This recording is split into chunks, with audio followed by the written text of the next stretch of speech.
नमस्कार दोस्तों। जय हिंद, वंदे मातरम। सभी दोस्तों का स्वागत है हमारे YouTube channel smart study sign पर। दोस्तों आज फिर बात करेंगे रेलवे के प्रीवियस ईयर क्वेश्चन। रेलवे के प्रीवियस क्वेश्चन जो आरआरबी ग्रुप डी 2025 के लिए बहुत ही महत्वपूर्ण साबित होगी। हमें जितने भी क्वेश्चन करा रहे हैं ये आरआरबी ग्रुप डी 2018, 2019 और एनटीपीसी के है। ये आने वाली परीक्षा 2025 के लिए ग्रुप डी में बहुत ही महत्वपूर्ण साबित होगा। आइए देखते हैं रीजनिंग का पीवाईक्यू क्वेश्चन। पहला आपकी स्क्रीन पर है। पहला क्वेश्चन है, कथन और धारणा दे दी हमको। लाफ्टर थेरेपी उत्तम वैकल्पिक चिकित्सा है। लाफ्टर थेरेपी उत्तम वैकल्पिक चिकित्सा है। हमें धारणा क्या दी है? हमें धारणा क्या दी है? हमें धारणा दी है ये हंसना सामान्य और सार्वभौमिक क्रिया है। पहले हमें धारणा दी है हंसना सामान्य और सार्वभौमिक क्रिया है। देखो लाफ्टर थेरेपी क्या होती है? ये हंसने वाली होती है। लाफ्टर थेरेपी क्या होती है? हंसाने वाली थेरेपी होती है ये। तो उसने पहली धारणा क्या दी है? हंसना सामान्य और सार्वभौमिक क्रिया, यानी पहली बिल्कुल ये ठीक है हमारी धारणा। हंसने से हमारे शरीर में हैप्पी हार्मोन्स स्रावित होते हैं जो प्रतिरक्षा तंत्र को मजबूत करते हैं। ये से लाफ्टर थेरेपी को हम हैप्पी हार्मोन्स को स्रावित करने वाले भी बोल सकते हैं जो प्रतिरक्षा तंत्र को मजबूत करते हैं। दोनों ही धारणा हमारी बिल्कुल ये ठीक है। यानी कथन के अनुसार हमारा निष्कर्ष कर रही है ये दोनों ही अवधारणा बिल्कुल अंतर्निहित है ये। आइए देखते हैं अगला सवाल आपकी स्क्रीन पर है। कौन सा वेन आरेख नीचे दिए गए समूह के बीच संबंध को सही ढंग से दर्शाता है? संबंध को सही ढंग से दर्शाता है। ए, बी और सी है ये। ए, बी और सी। हमें ये बताना कि कौन सा वेन डायग्राम संबंध को सही तरह से दर्शाता है। गाजर और गोभी, गाजर होगी हमारी और गोभी होगी, और ये दोनों ही क्या है? ये दोनों ही क्या है? ये सब्जियां है। दोनों ही क्या है? ये सब्जियां। गाजर और गोभी दोनों ही क्या है? ये सब्जी है। तो ये वाला डायग्राम हो जाएगा हमारा, नहीं ये डायग्राम नहीं होगा। ऑप्शन ए, ऑप्शन ए हो जाएगा हमारा इसका आंसर। ऑप्शन ए इसका हमारा आंसर हो जाएगा कि गाजर और गोभी दोनों ही क्या है? ये सब्जियां है। आइए देखते हैं अगला सवाल आपकी स्क्रीन पर है।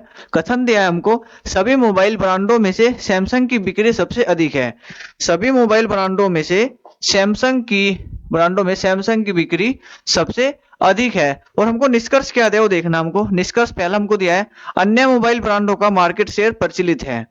अन्य मोबाइल ब्रांडों का मार्केट शेयर प्रचलित है, नहीं उनका अन्य मोबाइल ब्रांडों का शेयर प्रचलित है, जब भी इसके कारण क्या हो रहा है? सबसे अधिक बिक्री हो रही है सैमसंग की। कोई अन्य मोबाइल ब्रांड लोकप्रिय नहीं है, ये बिल्कुल गलत है।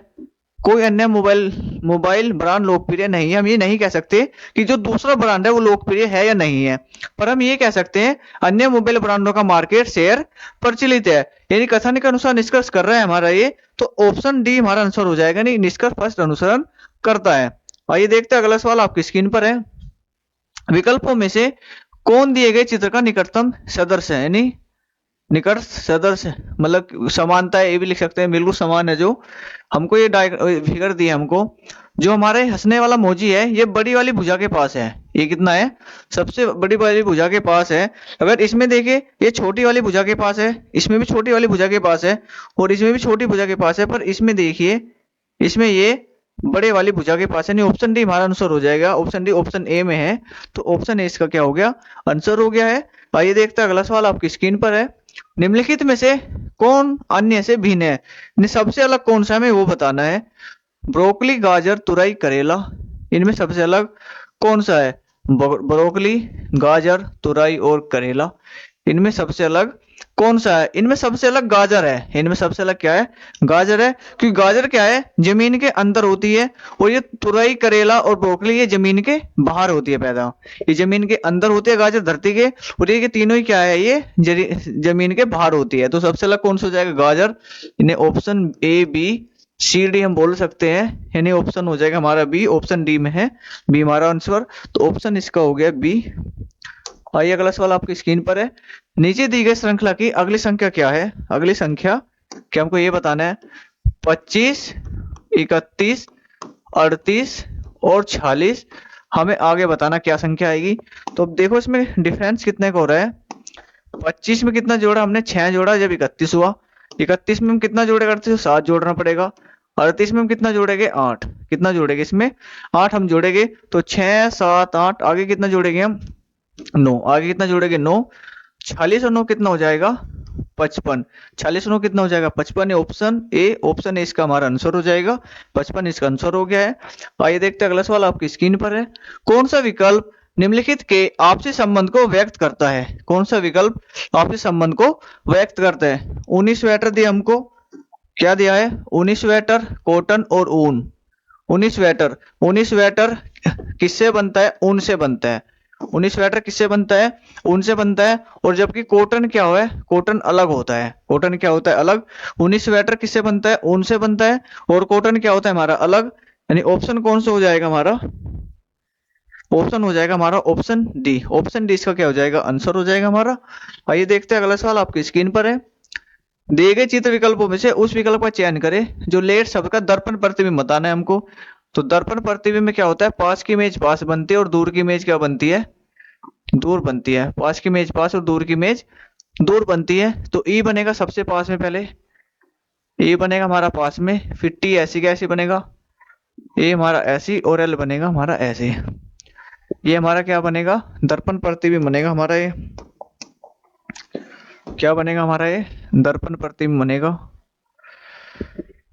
देखिए कौन सा है ये, तो बिल्कुल same to same as it is लिख दे तो हो नहीं सकता।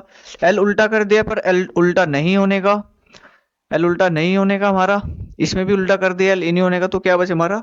ई T A L, E T L in option C. Option C होता है ऑप्शन डी में। ऑप्शन डी इसका आंसर हो गया है।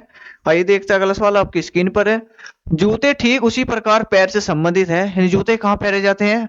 पैर में संबंधित है। जिस प्रकार से ग्लव्स, ग्लव्स कहाँ पहने जाते हैं? हाथ में। ग्लव्स कहाँ पहने जाते हैं? हाथ में। तो इसका आंसर कितना हो जाएगा? हाथ। नहीं, ऑप्शन डी। ऑप्शन डी इसका क्या हो जाएगा? आंसर हो जाएगा। ग्लव्स कहाँ पहने जाते हैं? हाथ में पहने जाते हैं।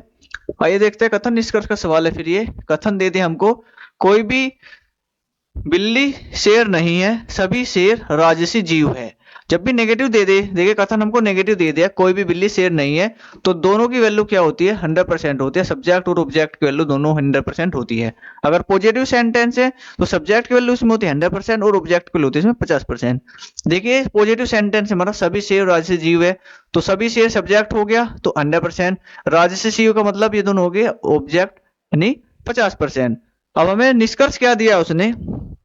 निष्कर्ष क्या दिया हमको? सभी राजसी जीव शेर है। सभी राजसी जीव, सभी राजसी जीव शेर है, तो मतलब ये 100% कर दिया राजसी जीव का और शेर कर दिया 50%।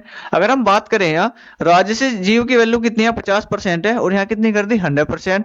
तो हम 50% है 100% नहीं बना सकते, जो कि हमारा गलत हो गया है, क्योंकि हम 50% को 100% नहीं लिख सकते, पर हम 100% को 50% लिख सकते हैं। अगर आगे हम बात करें कुछ राजसी जीव, ये गलत हो गया। कुछ राजसी जीव शेर है, कुछ राजसी जीव शेर है, ये 50%, ये भी क्या हो गया हमारा? 50% शेर। यानी कुछ राजसी जीव शेर है, नहीं बात बिल्कुल ठीक है, अनुसरण हो रही है। कोई भी राजसी जीव बिल्ली नहीं है, कोई भी राजसी जीव बिल्ली नहीं है, यानी दोनों की वैल्यू क्या है? 100% है। अगर हम यहाँ बात करें राजसी जीव की वैल्यू कितनी है? यहाँ 50% है, यहाँ कितनी है? 100%। तो हमें यहाँ से बनाना पड़ेगा, पर जीव से ओ शेर से शेर तो कहीं कट नहीं रहा। अगर हमने शेर से शेर काट भी दिया, काट दिया हमने ये, ठीक है, हमने शेर से शेर काट दिया, शेर से हमने शेर काटा, तो नेगेटिव सेंटेंस बना कोई भी राजसी जीव बिल्ली नहीं है। कोई भी राजसी जीव बिल्ली नहीं है। अरे नहीं, हम निष्कर्ष कैसे काट रहे हैं भाई? हम निष्कर्ष काट दिया, ये हम गलत काट रहे हैं। तो हमें देखना है इसमें हमारे कथन ये है, तो उसने बनाया है राजसी जीव और बिल्ली में, राजसी जीव और बिल्ली यहाँ पे है। तो अगर हम शेर से शेर काटे, पर हाँ राजसी जीव की वैल्यू तो 50% है, राजसी जीव की वैल्यू कितनी है? 50%, और हमने कितनी कर दी है यहाँ? 100%। तो इसलिए क्या हुआ हमारा? ये गलत हो गया है। तो ऑप्शन कौन सा ठीक है हमारा? निष्कर्ष दूसरा ठीक है, यानी केवल निष्कर्ष 2 अनुसरण करता है, केवल निष्कर्ष 2 अनुसरण करता है। ये क्या थे? रीजनिंग के प्रीवियस ईयर क्वेश्चन थे, जो आरआरबी ग्रुप डी 2025 के लिए बहुत ही महत्वपूर्ण साबित हो गए। और हम ऐसे ही छोटी छोटी वीडियो के माध्यम से एनटीपीसी के और 2018 ग्रुप डी के, आरआरबी ग्रुप डी 2025 के लिए छोटी छोटी वीडियो के माध्यम से मैथ और साइंस और रीजनिंग के आपको क्वेश्चन कराते रहेंगे। अगर वीडियो अच्छी लगी हो तो लाइक करें और चैनल को सब्सक्राइब करें। जय हिंद, जय भारत।